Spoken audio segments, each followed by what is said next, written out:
Este es un espacio para hablar de salud con responsabilidad, sin rodeos, con temas de actualidad. Estamos listos para acabar con los mitos de las enfermedades y sus tratamientos de la mano de nuestros especialistas. Nova Podcast, un espacio en pro de la vida.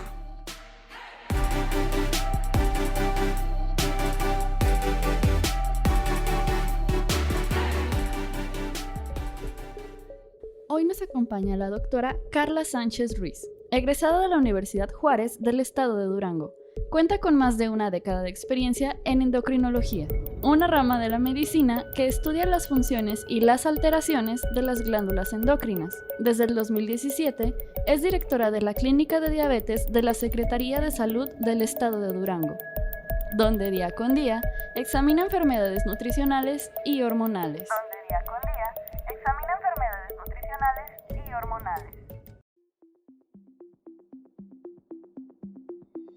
Bienvenidos a este cuarto episodio de Nova Podcast, una vez más llevando la información a todas las personas sobre temas, ya saben, temas de salud, temas que son importantes para el cuidado de la salud de las personas. El día de hoy vamos a continuar con un tema que ya tuvimos en algún momento, creo que en el episodio 2, si mal no recuerdo, a la doctora Carla Sánchez Ruiz. Ella es endocrinóloga, ella es directora de la Clínica de Diabetes de Durango y pues atiende diferentes complicaciones sobre diabetes.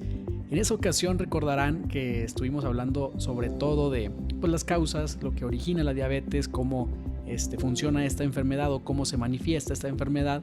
Y bueno, en esa ocasión recordarán que nos quedamos con muchas dudas, que teníamos todavía bastante por qué platicar, y bueno, por el tiempo pues ya no fue posible, pero pues ahora ya tenemos la oportunidad en este cuarto episodio de hablar de complicaciones de diabetes.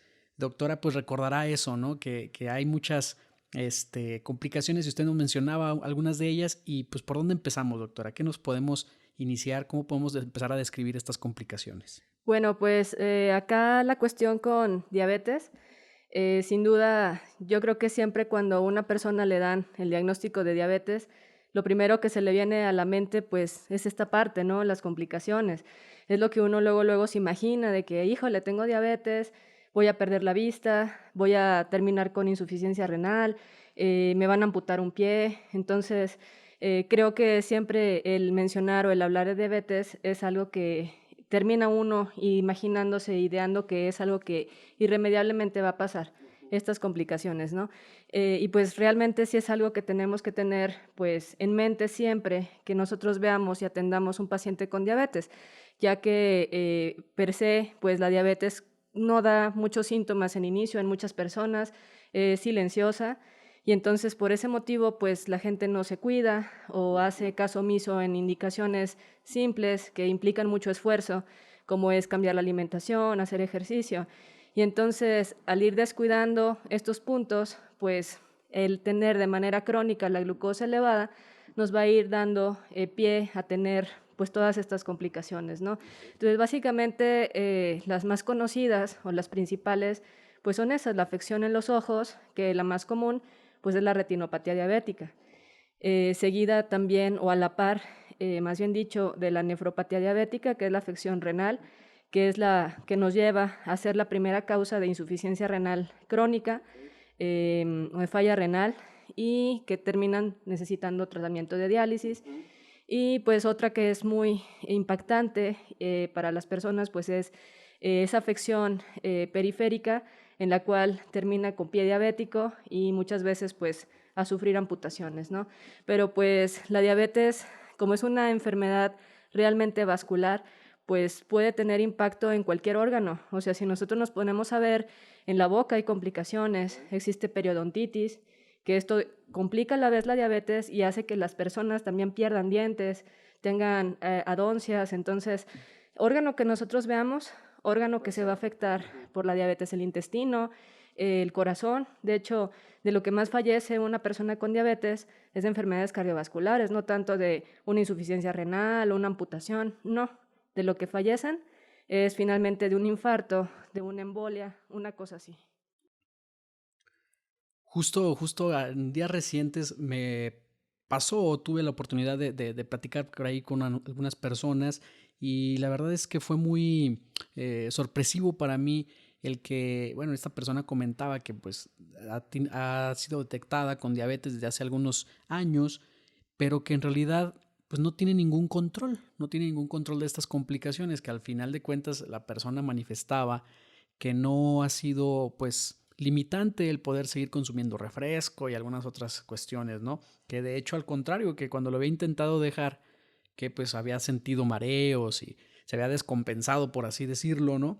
Entonces, pues esta persona, digo, desde la ignorancia tal vez o desde el desconocimiento, pues manifestaba que él se controlaba o esta persona se controlaba así la diabetes, ¿no? El ser humano, el cuerpo es increíblemente maravilloso, se adapta paulatinamente a los cambios que van generándose a lo largo del tiempo.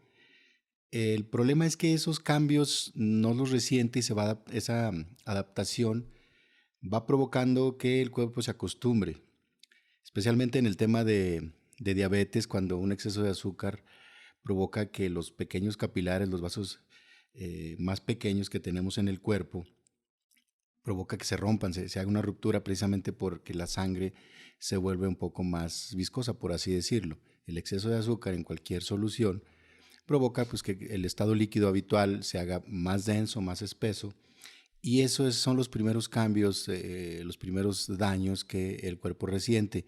Insisto, es importante mencionar que no son cambios bruscos, son paulatinos, lentos, y el cuerpo se va adaptando a esos pequeños cambios sin resentirlo normalmente los pacientes.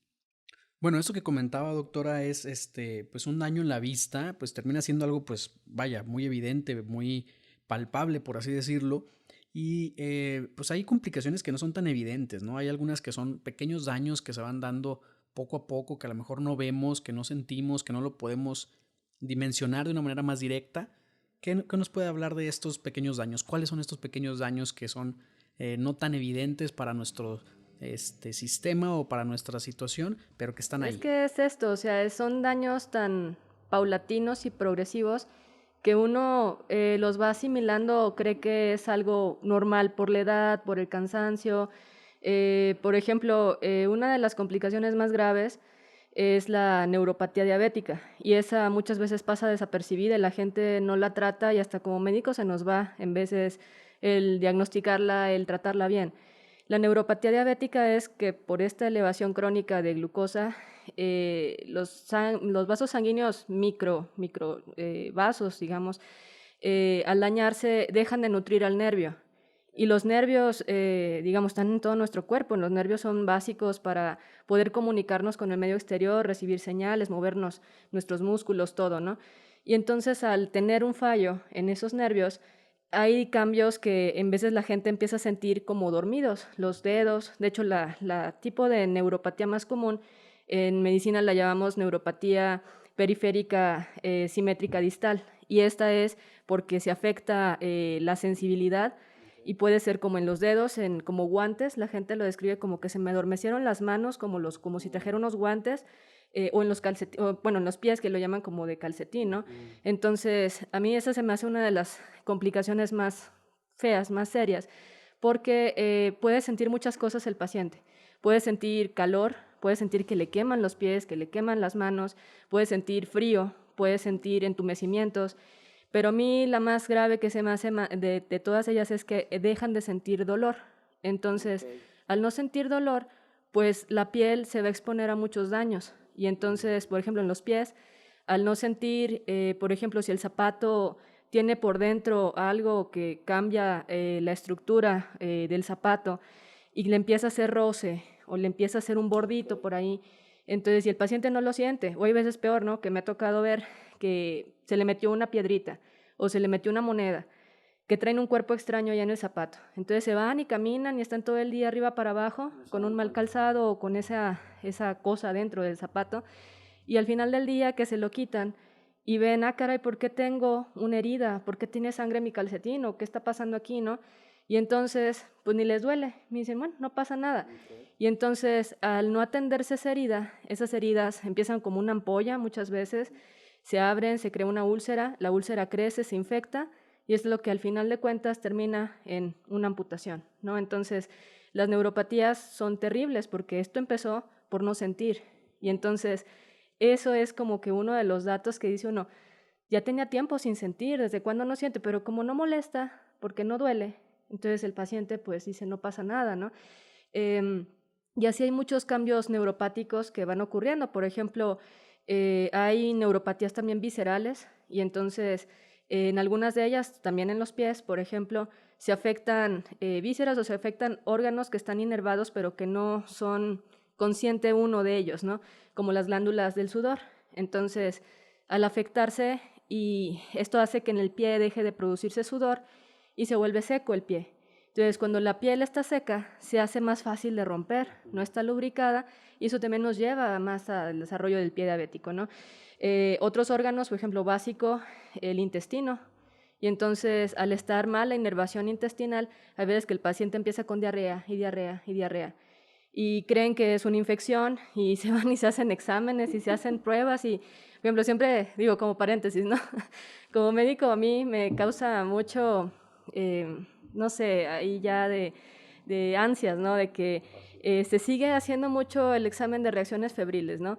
Y entonces esto pues examen ya de parte de medicina interna sabemos que es obsoleto, ya no se usa realmente, no tiene un fin que nos diga que, es que salió positivo, tiene una infección y a darle antibiótico, ¿no? Tristemente, esas pruebas muchas veces salen positivos y no quieren decir que el paciente ahorita tenga una brucelosis, una salmonelosis, una cosa así, pero los tratan y les dan, ahí va su antibiótico, ahí le va el tratamiento y entonces empiezan a recibir medicamentos que no necesitan y esa diarrea no es por una infección, no necesitaba antibiótico, nunca lo necesitó. Y es por diabetes en ocasiones, ¿no? Entonces, o puede haber estreñimiento crónico, hay muchas cosas. La presión también puede cambiar por cuestión de neuropatía diabética visceral.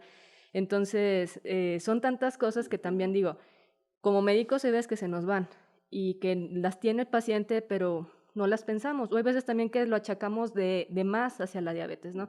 Entonces, yo creo que sí es algo que necesitamos mucha capacitación y mucha ojo de decir, no es nada, o sea, sí es algo que tiene una relevancia y que tendríamos que estarlo identificando, pero sí es difícil, o sea, hay veces que lo mismo, el paciente lo toma muy a la ligera y cree que no pasa nada y que, por ejemplo, en la boca, desde hace rato, ¿no? Hay mucha enfermedad periodontal y hay veces que los dientes empiezan a aflojar y empieza, se mueve mucho mi diente, no pasa nada. Y aparte, pues no quiero al dentista, me va a doler, me va a salir muy caro. Y se empiezan a dejar en las cosas, y esa es una señal también, o sea, la enfermedad periodontal, bueno, tiene muchos factores, ¿no? Y no soy yo odontóloga para hablar muy a profundidad de esto, pero en diabetes sí es muy prevalente. Y sí, al rato vemos, ¿por qué no tienen dientes mis pacientes? Y hay veces que desde edades bien jóvenes, ¿no? Entonces, es también parte de las complicaciones de la diabetes, ¿no? Entonces, sí es difícil decir que haya un signo temprano que nos diga que hay una cuestión crónica ya establecida. Es difícil identificar uno de ellos, ¿no? Pero hay veces que ya tenemos varios y que tenemos que tener ese juicio clínico de decir, a ver, hay que ver qué está pasando con este paciente, pero más que eso, pues son las consultas rutinarias, ¿no? Y exámenes tan sencillos como lo platicábamos la vez pasada de la hemoglobina glucosilada, ese nos salvaría de un montón de cosas. Si lo hiciéramos como debe ser, con tiempo, en la periodicidad que debería, con eso evitaríamos muchas complicaciones. El mensaje que nos interesa enviar es que como el organismo se adapta a estos cambios, el cuerpo se acostumbra. Esa es la razón por la que no tenemos síntomas iniciales. Los síntomas se dan cuando esos cambios ya se acumulan y son cambios bruscos, gruesos. En el caso de la diabetes, los niveles de azúcar, cuando ya están muy altos, ya no entra el azúcar a la célula, esos cambios que a lo largo del tiempo se llevaron son los que provocan los daños. Entonces es importante mencionar que debemos llevar un registro de los cambios del azúcar, de las mediciones de azúcar, hacernos exámenes cada vez que corresponda. El propósito es prevenir complicaciones de una mejor manera, ¿sí? Por ejemplo, medir los niveles de azúcar periódicamente, esto es algo importante. Y en el caso del paciente diabético, si está controlado, pues va a tener su vida prácticamente normal. Eso es algo bien importante que que debemos de tener en mente, que el paciente diabético es un paciente normal si tiene el control de su azúcar. Puede hacer su vida totalmente normal. Va a llegar a la edad adulta, va a tener los mismos cambios propios de la edad. Sin embargo, si ese paciente se descuida, esos cambios que va a sufrir su organismo a lo largo del tiempo no van a ser reversibles. Esto es algo muy importante a destacar. Doctora, ¿cómo diferenciar cómo es que un paciente o alguien que ya ha sido diagnosticado con diabetes pues manifiesta algunas complicaciones y de acuerdo a lo mejor a las experiencias que comparte con otras personas cercanas, que también sufren la enfermedad, pueden tener esta diferencia entre las complicaciones, ¿no? Algunos se manifiestan de alguna manera, otros de otra. ¿Cómo podemos determinar la ruta, por así decirlo, de las complicaciones que se van presentando en una persona con diabetes? Sí, es algo que todavía no definimos bien, porque de hecho pues es conocido que decimos hay diabetes 1, diabetes 2, y así esas clasificaciones ya desde hace muchos años de la diabetes, ¿no? Pero desde hace unos años hacia acá han encontrado más fenotipos de la diabetes, y esto va respecto a eso, ¿no? Porque hay personas que tienen obesidad y no tienen diabetes, y por qué hay personas que sí la tienen, o por qué hay diabetes que se desarrollan más rápido las complicaciones, aunque sean delgados, aunque tengan obesidad, o sea, y hay varios perfiles, ¿no? Entonces, sí es algo que se está tratando de ver cómo estadificar o cómo clasificar a las personas dentro de esos grupos para al mismo tiempo poder decir, a ver, tú eres del fenotipo o del grupo, pues, G. Entonces, el grupo G tiene más probabilidad de desarrollar nefropatía diabética. Y entonces vamos a, desde muy temprano, a insistir en hacerte estas pruebas para poder saberlo, ¿no? Porque sí lo hay, o sea, ¿y qué determina eso? Pues muchas veces desde lo genético, también obviamente lo ambiental, el ambiente en el que se desarrolla cada quien, es algo que va a determinar esto, ¿no? Pero sí, eso va a estar bien interesante ya cuando esté bien establecido y bien ya documentado, y que digan si es válido, si existen estos subtipos de diabetes 2, diabetes 1, para poder tener mayor prevención y hacer más énfasis en la búsqueda de estas complicaciones, ¿no? Pero sí, o sea, hay veces que sí es un poquito difícil el poder decir por qué desarrolló tan rápido una insuficiencia renal, y de la misma familia su papá nunca la desarrolló, o al revés, ¿no? Entonces, sí, el por qué son muchas cosas. También acordarnos de que estamos hablando de personas, y esta persona no solamente va a tener diabetes, o sea, hay personas que además de la diabetes puede que tenga hipertensión y nunca tampoco se cuidó la presión, o que tenga una dislipidemia, tiene muy alto el colesterol, y entonces esa persona tiene un alto riesgo de infartarse, y más la diabetes le va a multiplicar hasta 10 veces ese riesgo, ¿no?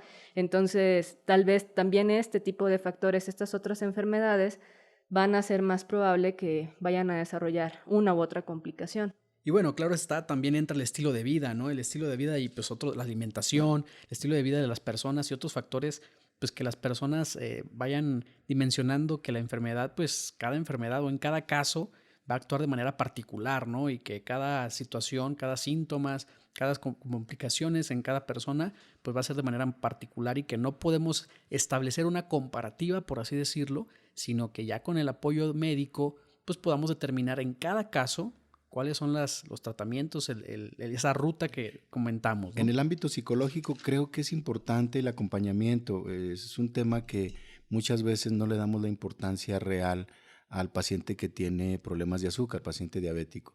Así como en esta enfermedad hay otras en las cuales el apoyo psicológico es fundamental.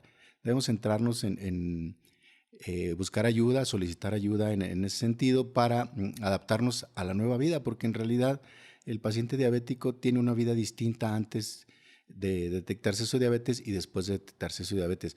Si nosotros nos mentalizamos en cuidarnos, va a ser la base para que el paciente con problemas de azúcar esté bien controlado. Insisto, va a ser su vida prácticamente normal, siempre y cuando solicitemos la ayuda necesaria para mentalizarnos que tenemos que cambiar nuestros hábitos alimenticios, nuestra forma de ver la vida a partir de aquí.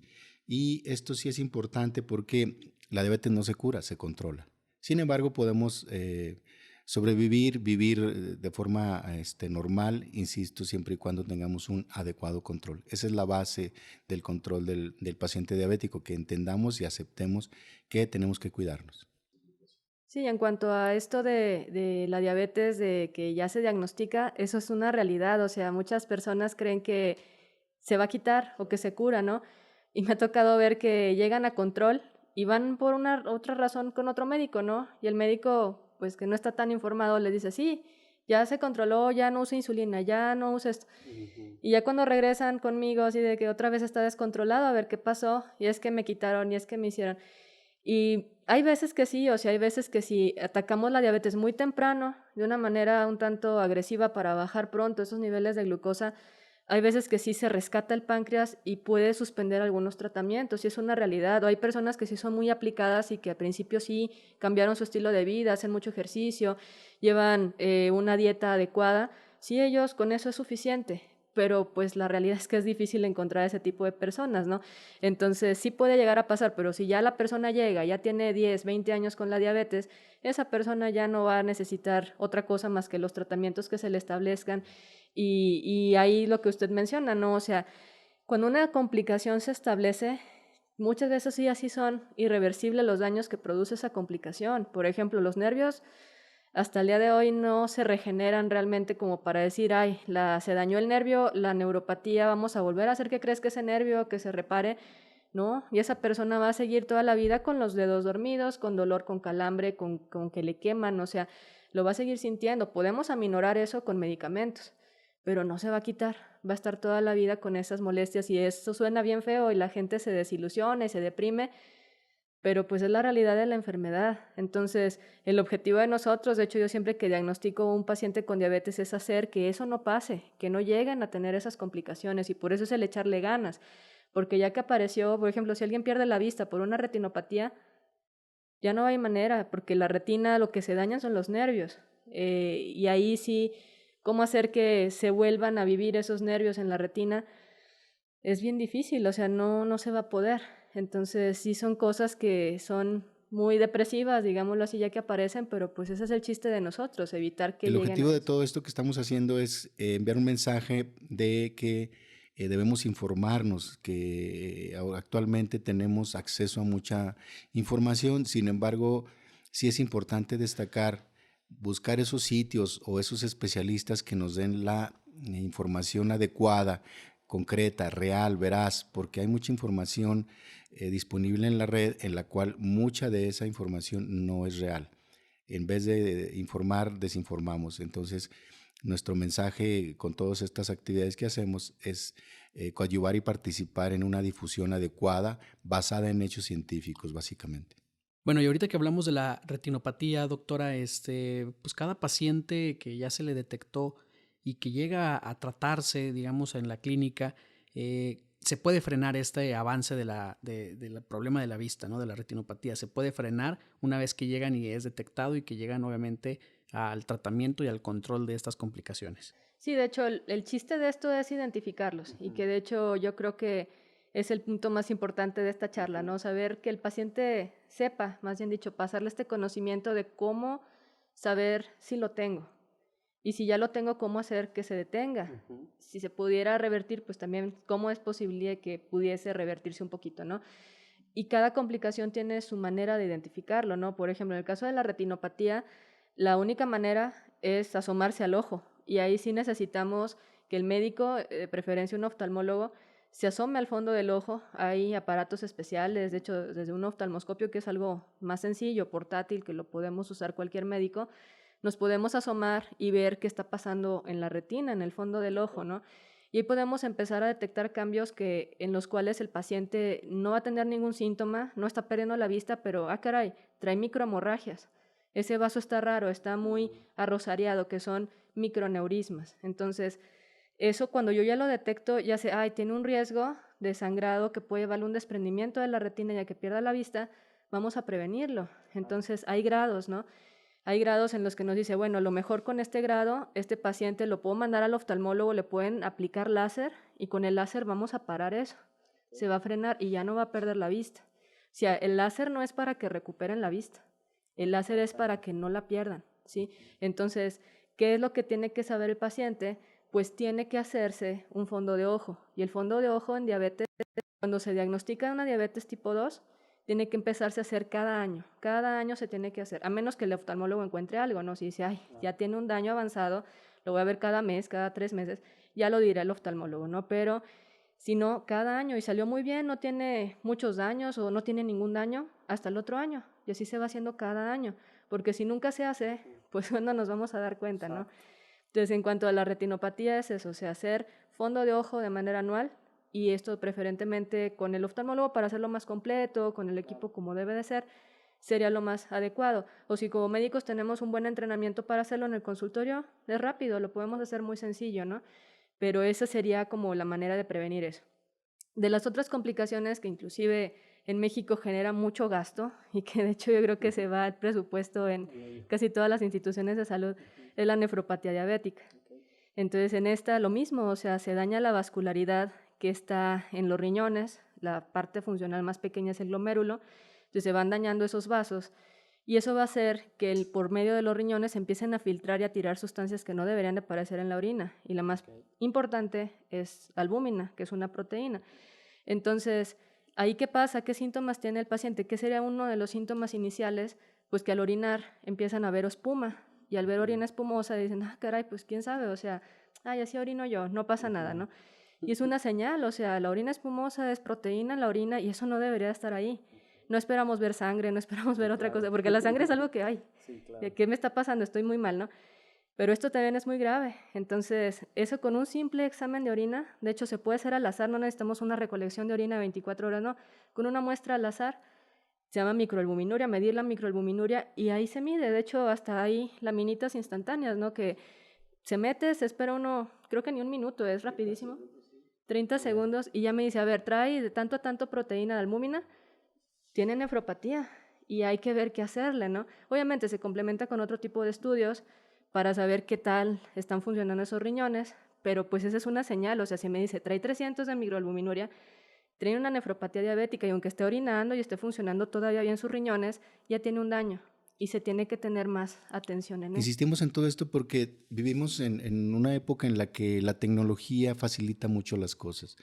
Es ahorita una herramienta valiosísima para un buen pronóstico, diagnóstico y un buen seguimiento de muchísimas enfermedades, no solamente la diabetes, muchas enfermedades que hasta hace algunos años era impensable diagnosticar de forma temprana o precoz. Ahorita podemos evidenciar esos pequeños cambios antes de que se manifieste el descontrol del azúcar, la intolerancia al azúcar.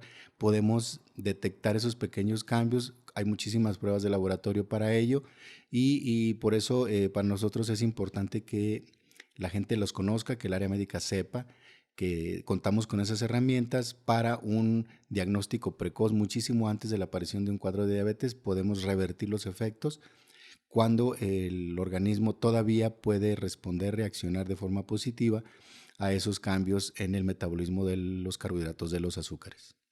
¿Hay pruebas o hay algún avance que permita decir que alguna de las complicaciones es completamente reversible o ya no hay marcha atrás? Pues no, la verdad es que, bueno, cuando está el daño muy agudo, que está muy descontrolada la glucosa, por ejemplo, en el caso de la neuropatía, así lo he visto, ¿no? De que traen la glucosa muy descontrolada y esto está haciendo mucha inflamación y los nervios están ahí muy afectados. Cuando bajamos la glucosa y que le hacemos un buen tratamiento, sí se les quitan un poco, ¿no? O sea, como que es por ese daño agudo que tienen en ese momento, ¿no? Sí llega a pasar, pero no, cuando ya tienen muchos años y que dicen, no, es que ya me da como risa también. Digo, no es de que me burle, ¿no? Sino o sea, que me dicen las personas de que tengo esta dolencia de hace rato, ¿no? De hace tiempo. Luego, ya tiene, o sea, no te especifican cuánto, o sea, dicen ya tienen rato con eso, y así de, ¿cuánto es? No, pues desde que se casó mi sobrina, y así. ¿Desde cuándo es eso? O sea, dígame en tiempo, ¿no? Y no lo saben ni definir, porque ya tienen añales, y la gente también así lo define, ¿no? Dice, tengo una dolencia, o sea, no te saben decir, yo sí, pues, ¿qué le duele? No me duele, es una dolencia, o sea, son molestias que sienten, y que así es, ¿no? Entonces, ya tienen mucho tiempo con eso, tienen ya viviendo con ello, y pues no van al doctor, no se atienden, y así ya cuando pasan muchos años, pues la verdad es ya difícil tratar de revertir una cosa así. Entonces, y hay veces casos impactantes, a mí me han tocado verlos, de hecho en hospital, casos de pie diabético que llevan amputaciones que son impactantes y que dice uno, ¿Cómo es posible que esa herida, desde cuándo la tiene, no? Porque son heridas grandísimas, úlceras en los pies, infectadas, huelen mal, huelen, o sea, desde que entran casi al consultorio, ¿no? Y dice uno, ¿cómo es que vive con eso? Y eso no fue de ayer, de ahí un día no se desarrolla una úlcera así, no se infecta así, no huele así en un día. ¿Y por qué no fue a tiempo, no? Y es lo que yo le digo a mis pacientes, en cuanto a usted le salga una ampollita, tiene que avisar. Si usted nota que trae una ulcerita, que se levantó la ampollita, que se rompió, tiene que avisar aunque no le duela. Y ese es el problema en la neuropatía. Pues si no le duele, no se da cuenta, si no se revisa. Y entonces esa es una parte de la prevención ya en pie diabético, revisarse los pies todos los días. Todos los días se tienen que revisar. Hay veces que batallan porque pues uno solo, cómo se ve la planta del pie, ¿no? Y hay técnicas, o sea, hay maneras, o sea, hay veces que pueden poner un espejito ahí en el piso o que otra familiar le ayude y revisar a ver qué pasa en la planta, tiene alguna lesión, tiene alguna ampolla, tiene callosidades, tiene algo por ahí. Es algo que se tiene que hacer todos los días. Ajá. Sí, ya tiene que ser parte de sus Sí, hábitos, revisar ¿no? el calzado, el corte de uñas, o sea, todo eso es algo que tenemos que, a lo mejor suena muy tonto o algo que deberíamos de hacer todos, no toda la gente lo hace. Entonces, sí, así hablarlo, si está revisando, a ver su calzado, a ver qué está pasando, revisar siempre los zapatos, lo que decía de que, a ver, nada de que tenía una moneda allá adentro, no, a ver, que no tenga nada, que esté lisito por dentro, que tenga buena calidad, no andar descalzos, o sea, todas esas cosas son importantes. Entonces nosotros tenemos que explicarle eso al paciente, no andarse cortando las uñas, siempre se recomienda que lo haga un podólogo. Si tiene callos, nada de estarse los cortando ni limando solos, o sea, tienen que ir con un podólogo, para eso están ellos. Entonces, pues sí, o sea, siempre dicen, la diabetes es una enfermedad muy cara. Digo, sí, pero saldría más caro que tuviera una complicación. Claro. De veras, investigar lo que cuesta una diálisis o una hemodiálisis, son costos que son exorbitantes, o sea, la verdad, son miles de millones que gasta y de hecho está ahí en registros públicos, ¿no? Se mete uno a buscar ahí cuánto gasta, por ejemplo, el IMSS, simplemente el Seguro Social, en los tratamientos de hemodiálisis y es carísimo, o sea, simplemente el catéter cuesta miles de pesos, ¿no? Que lo ponga un nefrólogo cuesta muchísimo y ahora quitar, sin contar las diálisis, que esos tratamientos son 2, 3 veces por semana, ¿no? Entonces, no, es una cosa que dice uno, pues mejor vaya con un podólogo, mejor hagas este examen, la verdad no es caro, la microalbuminuria es algo accesible, es prácticamente instantáneo, o sea, ¿por qué llegar hasta allá? ¿No? Y un dato importante es que muchas veces consideramos algunas pruebas costosas. Sin embargo, tendríamos que analizar qué es más caro, recuperar la salud o tener salud, que invertir algo de dinero en el diagnóstico de algunas enfermedades, sobre todo en el caso de la diabetes. Como lo mencionaba, hay pruebas que nos permiten detectar esos cambios pequeños, cambios sutiles que todavía no manifiestan de forma muy clara el problema con el metabolismo del azúcar, con el problema con la glucosa. Y esto es algo que actualmente estamos tratando de difundir mucho, pruebas diagnósticas, pruebas muy especializadas que antes no podíamos contar con ellas y ahorita de forma rutinaria las podemos hacer. Una muestra de sangre es suficiente para poder establecer el estado actual de un paciente en referencia al manejo del azúcar y son herramientas, insisto, valiosas que en realidad no son caras. Estamos hablando de costos que pudieran equipararse tal vez a la inversión de una cena que pudiera tener cualquier pareja. Más o menos el costo que nosotros mencionamos en este sentido pudiera equipararse a la inversión. Creo que es un mensaje importante a valorar para invertirle en nuestra salud. Insisto, no podemos ponerle precio a la salud. Y bueno, siendo la diabetes una enfermedad tan popular, una enfermedad que pues ahora sí que abarca muchas complicaciones en la salud de las personas, ¿hay alguna estadística de que nos pueda dar algún dato, alguna cifra, alguna estadística sobre la diabetes en perfiles o en las complicaciones, cómo va aumentando?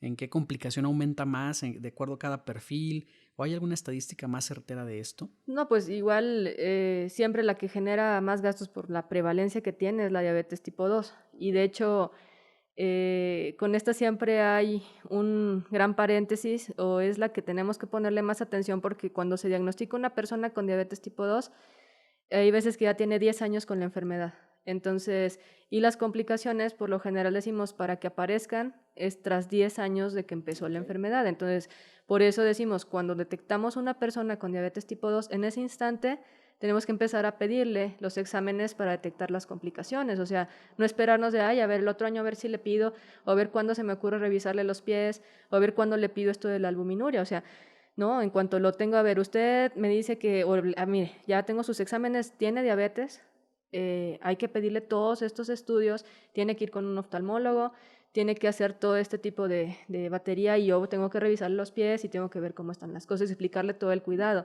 La verdad sí son consultas que cuando es de primera vez, yo en mi consultorio lo hago y ahí es algo que a lo mejor me critican porque me tardo mucho. Siempre que tengo una persona con diabetes de primera vez, sí me tardo casi la hora, ¿no? Claro. Porque hay que explicarles un montón de cosas y hay que revisarle los pies, hay que hacerle los exámenes que son muy sencillos en pies y explicarle y traerlo a su realidad de que esto es lo que tiene hoy, ¿no? Y tristemente a nivel institucional no se puede uno tardar una hora. Sí, claro. Digo porque yo trabajo en institución, he trabajado casi en todas las instituciones públicas y pues las consultas son de 15 minutos y el que sigue, ¿no? ¿Y cómo le explicas todo esto a alguien en 15 minutos? Entonces, sí es algo que es complejo y que por lo mismo tenemos que tener ese cuidado de saber, a ver, cada cuándo le van a tocar sus estudios, cada cuándo le tengo que estar haciendo estas pruebas especiales. Y yo también le digo a mis pacientes, ¿no? En la clínica de diabetes tenemos el privilegio de poder tener grupos de educación en diabetes. Digo, por la pandemia se cerraron un poquito, pero sí hemos tenido varios grupos de educación y yo les explico, ustedes como personas tienen que preocuparse por su salud. Y si mi médico no me ha revisado los pies nunca, yo tengo el derecho de exigirle, de pedirle, oiga, no me ha revisado los pies y quiero saber qué está pasando, ¿no? Mi médico nunca me ha pedido una microalbuminuria, ya lo saben. Yo le digo, ustedes ya saben qué es lo que tienen que saber para poder evitar complicaciones. Ustedes tienen el derecho de exigírselas a sus médicos.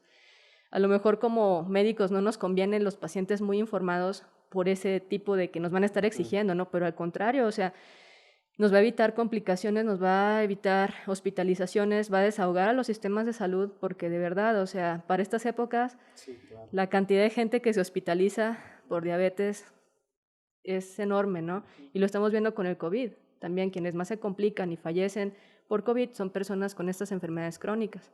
Entonces, a todos es ganar el tener a la población informada y que ellos mismos estén al pendiente de sus fechas, ¿no? O sea, de que, ya pasó un año de que me mandó el oftalmólogo, tengo que ir al oftalmólogo. Si no me manda a mi institución, no hay lugares, está todo saturado y tengo el poder económico de hacerlo, voy. Porque ¿cuánto no pagaría una persona que ya perdió la vista por diabetes por poder ver? Entonces, sí, están caras las consultas, me va a salir, pero ¿cuánto pagaría si perdiera la vista por volver a ver?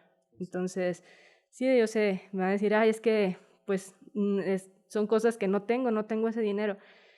Pero pues valdría la pena ver ese beneficio, ¿no? O buscar que sí me manden y que pueda yo tener acceso a esa atención. Y bueno, pues ya lo comentamos, al final de cuentas la salud es muy importante, tenemos que ser muy, ¿cómo decirlo? Pues personas muy, muy conscientes de ello, de que la salud es muy importante y que pues obviamente pues va a implicar un costo el tratamiento, va a implicar estar en revisiones médicas y todo esto, y como lo comentamos, y a lo mejor a algunas personas les puede parecer que es una enfermedad pues de un tratamiento caro o que puede llegar a ser muy costoso, pero ¿podría decir usted, doctora, que es una enfermedad que está muy segmentada en la cuestión del grupo social, o en verdad pues no hay una segmentación tan clara y pues obviamente va a ser muy directa en cualquier grupo social? Pues en general no debería, o sea, esta enfermedad afecta a todos, pero a lo mejor sí, quienes tienen un mayor acceso económico tienen la posibilidad de acudir más a consultas médicas, tal vez privadas, porque si estamos dependiendo de un sistema de salud en donde todo está saturado, no hay medicamentos,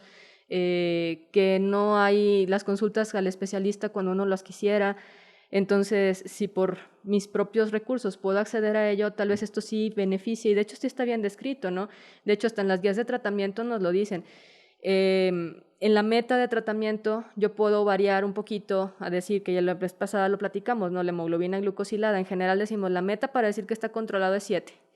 Y en un rubro que es internacional, no es algo que planteemos en México, sino internacionalmente lo dijeron, si el paciente no tiene acceso tan libre al tratamiento, la meta puede ser más laxa. Y en vez de decir, le voy a exigir un 7 de hemoglobina glucosilada, hasta 8 le puedo exigir si mi paciente no tiene acceso a medicamentos más costosos, a las consultas como debería. Entonces, sí hace eso mucha diferencia, porque el que sí tiene acceso, inclusive puedo ser más exigente. En vez de decir, lo quiero en 7, lo quiero en 6, porque también el tenerlo más controlado, la hemoglobina glucosilada, siempre se los digo, ¿no? Es un reflejo de un pronóstico también. Entre más alta esté y entre más tiempo esté alta, nos va a dar más complicaciones. Entonces, si la persona tiene un acceso libre a todo lo que quiera de tratamiento, a todo el monitoreo que necesite, a todas las consultas que le hagan falta, pues obviamente puedo exigirle que esté más controlado y obviamente va a tener menos complicaciones. Si yo no tengo dinero, si yo nada más dependo de lo que me dé el INSABI, Seguro Popular, que de repente lo que tenemos básica es metformina y glibenclamida y algunas insulinas, y de repente no hay insulina, ¿qué hago? ¿Qué le doy a esa persona? Si en su dieta lo único que puede comer son taquitos de frijoles, ¿cómo le quito las tortillas? ¿No? O sea, sí lo complica más el no tener accesos, ¿no? Digo, ahorita no es porque yo trabaje en Secretaría de Salud, no porque yo esté en clínica de diabetes, pero sí puedo decir que tenemos la fortuna de sí tener un buen abasto y de que sí tenemos acceso a muy buenas insulinas, a buenos tratamientos, y entonces pues sí tratamos de ayudar a la gente en ese sentido, ¿no? Pero pues también es el que se convenza a la gente en ir, porque tantas personas, digo, tenemos una consulta bastante extensa, pero ¿cuántas personas no van?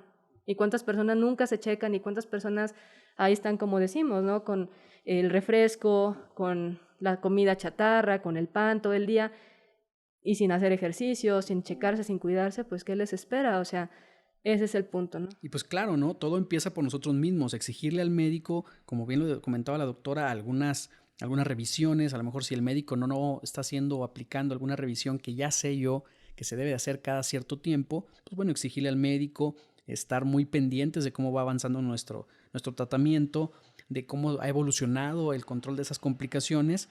Y pues si no nos preocupamos nosotros mismos, pues ¿quién lo va a hacer, no? Entonces tener mucha conciencia de esto y saber que pues, nosotros somos los primeros interesados, deberíamos de ser los primeros interesados en que todo esto pues pueda ir mejorando nuestra salud. Y bueno, hay muchas pruebas, ¿no? que se pueden hacer para determinar, para diagnosticar, para dar seguimiento a la enfermedad. Mencionábamos las pruebas que hasta hace algunos años era difícil de realizar. La tecnología actualmente nos permite contar con estas pruebas de forma rutinaria, las hacemos todos los días, ya tenemos determinaciones de hemoglobina glicada o glucosilada que nos permiten evaluar de forma precisa el comportamiento y el manejo del azúcar del paciente en los últimos 2-3 meses.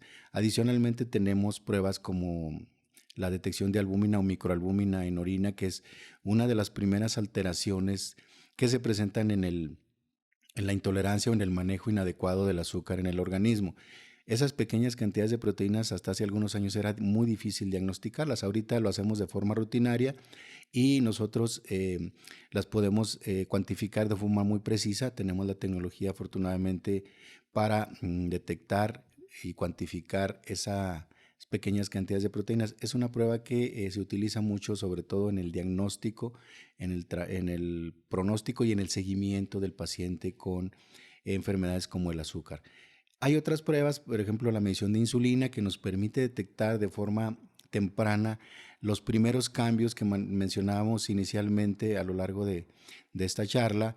Esos cambios sutiles se manifiestan por el incremento de la insulina. La insulina recordemos que es la hormona que nos permite darle acceso al azúcar adentro de las células. Es ese agente que toca el timbre, toca la puerta de la célula y le permite la entrada al azúcar, a la glucosa, a la célula. De forma lenta, paulatina, todas las células de nuestro organismo tienden a hacerse resistentes al toquido, al timbre de la insulina. Y una forma de responder a ello es que el páncreas incrementa los niveles de insulina pensando que no es suficiente los niveles que habitualmente maneja para permitir el acceso del azúcar a las células. Ese incremento de insulina lo podemos utilizar para algo que se llama resistencia a la insulina, que son las etapas iniciales en el manejo de los carbohidratos. Ahí tenemos un problema. Ahí podemos revertir muchos de los efectos de la resistencia a la insulina con ejercicio, tratamiento, como lo mencionaba la doctora, que son parte importante en el diagnóstico precoz que mencionamos en todo este ciclo de charlas. Doctor, ¿algo más que pudiéramos añadir el día de hoy para cerrar con este tema de las complicaciones? ¿Algo que le gustaría agregar? Pues es que sí es un tema, ahorita nos estamos enfocando a esto y como ven, pues diabetes nos puede dar para hablar una semana entera, ¿no? Entonces, yo creo que de este tema lo más importante es que la gente entienda que debe de acercarse al médico, que debe de estar preocupado por su salud, debe de hacer estas valoraciones que ni siquiera son tan seguidos, o sea, dijimos, el fondo de ojo para retinopatía es una vez al año, la medición de la microalbuminuria también se recomienda una vez al año o cada 6 meses, depende de si hay algún resultado alterado. Por ejemplo, la visita también decíamos al odontólogo, esa siempre se recomienda cada 6 meses, incluso a cualquier persona, no nada más a diabetes, ¿no? La revisión de pies es así de ser diaria, que el médico me revise mis pies, eso debe ser cada año. Entonces, no es como que cada vez que voy al médico me estén revisando, no, pero sí es una vez al año mínimo. Entonces, ese tipo de cosas tengo que tener yo el interés. Hay otras complicaciones más, como bien decía el químico, o sea, diabetes se asocia mucho también a hígado graso. Entonces, también esto me lo tendré que estar checando mi médico, al menos una vez al año, una prueba de función hepática. El corazón se tiene que revisar, entonces mi médico me tiene que pedir una vez al año un electro. Si sale algo raro, pues me tienen que estar haciendo, a lo mejor envío a cardiología, no sé. Pero, o sea, si es algo que es bien conocido, si yo no me reviso, si yo no me checo, si yo no me mido, ¿cómo voy a saber si estoy bien o mal? Y entonces, si no decir, ay, es que esta persona era bien sana, ¿por qué se infartó? O, ay, ¿por qué terminó con los riñones bien mal? O sea, nunca supimos que tuvieran insuficiencia renal. Era bien sano, ¿no? O sea, ¿cómo voy a decir que es bien? A ver, a menos de que me enseñe sus exámenes y que me diga si se checaba, si se cuidaba, yo no puedo decir que una persona es muy sana, ¿no? Se ve bien, pero como decía el químico al principio, el cuerpo humano se adapta y aguanta mucho, de veras aguantamos mucho, ¿no? Cuando algo truena es que ya teníamos mucho tiempo mal. Entonces, ahí es la invitación, ¿no? O sea, de veras, acérquense a sus médicos.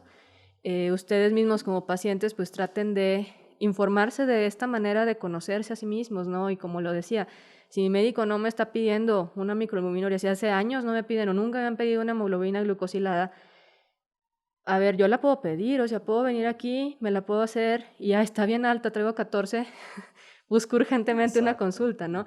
O sea, no hacernos tampoco ahí de quitarnos la responsabilidad y dejársela al médico nada más, o sea, pues el enfermo es uno y tenemos que tener este tipo de interés para saber que mi salud está bien y no cuando me enfermo ya es que el doctor nunca me lo pidió. Reiterar, insistir en el tema de la información, que debemos de hacerlo de forma responsable, acudir con aquellos profesionales de la salud que conozcan las enfermedades, que puedan asesorarnos y aconsejarnos de forma adecuada.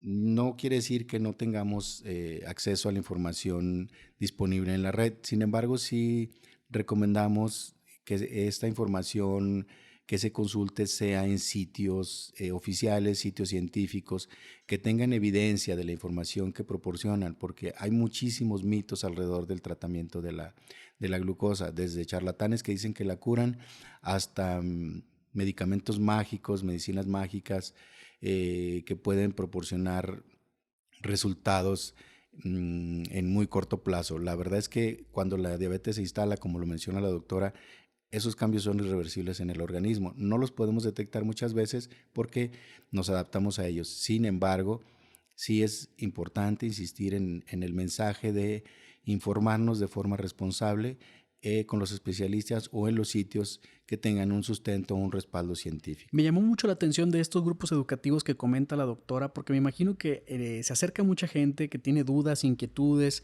que pueden ahí expresarlas de manera libre, poder resolver, tener información de primera mano.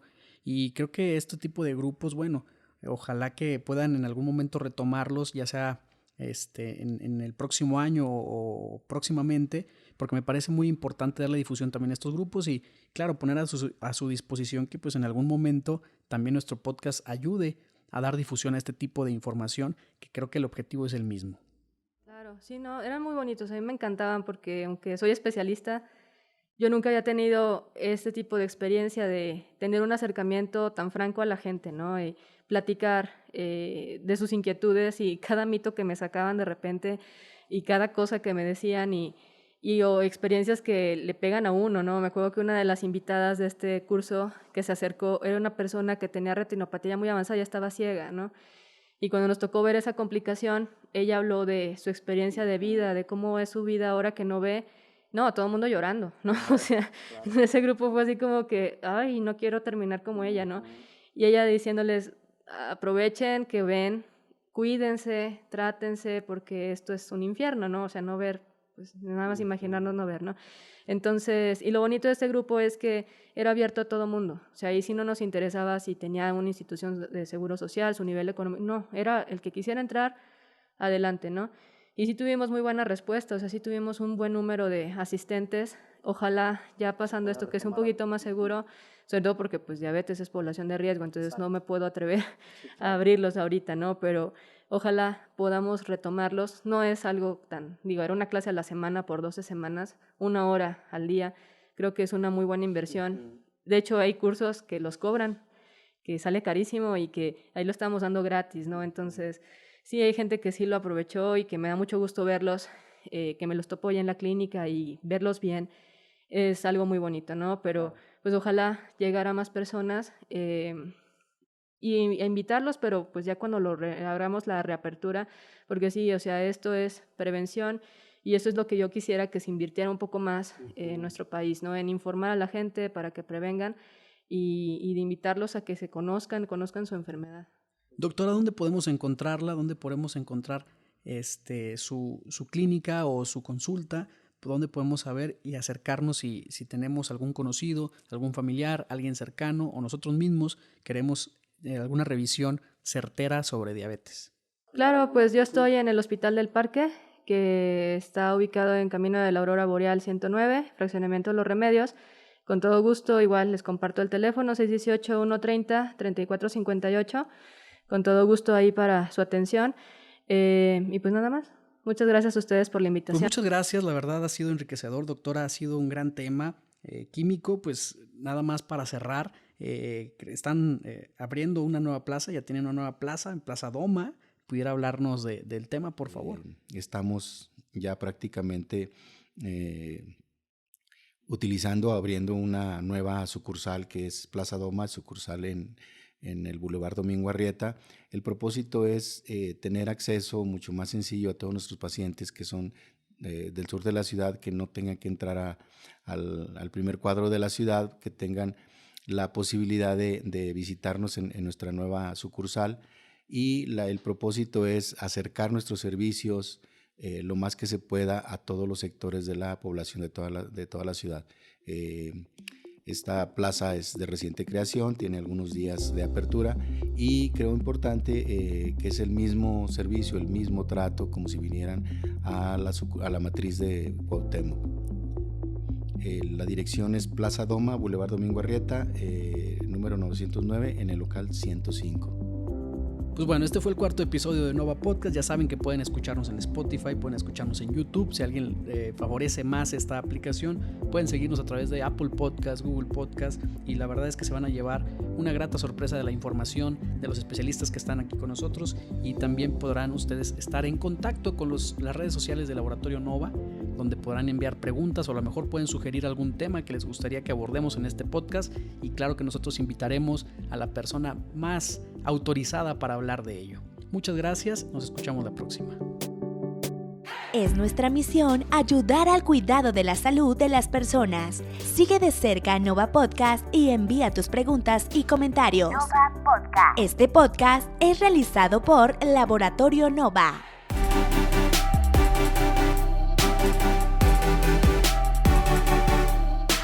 Ya puedes escuchar Nova Podcast en Spotify, YouTube, Google Podcast y Apple Podcast.